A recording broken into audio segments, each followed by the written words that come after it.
nouveau premier vice-président qui vient d'être désigné dans ce contexte politique, en dehors de son parti politique. Nous savons que le Burundi s'est déjà doté de 4 premiers vice-présidents de la République depuis 2005. Les 3 premiers vice-présidents, parce qu'ils avaient été nommés suivant les procédures, les règlements, les lois en vigueur, nous avons collaboré difficilement, évidemment, avec eux. Parce que j'ai cru comprendre qu'ils ne sont pas écoutés. Même celui-là, il va certainement partir. Il sera chassé aussi.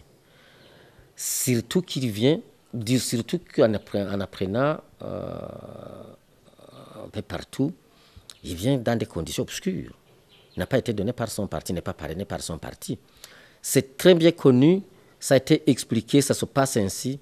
Dans un parti politique, les organes dirigeants, il y a un congrès au niveau national, il y a un organe au niveau du parti prenant, c'est le comité central. Et le ministre de l'Intérieur reconnaît cet organe. Mais ma foi, comment est-ce qu'il est allé chercher un vice-président d'un parti qui a terminé son mandat et qui a été de surcroît suspendu au sein du parti par le comité central? Il est allé négocier avec celui-là. C'est une absurdité. Donc, nous, on ne pourra pas travailler avec un premier vice-président qui vient dans ces circonstances. C'est impossible. Nous ne sommes pas là pour gérer la situation.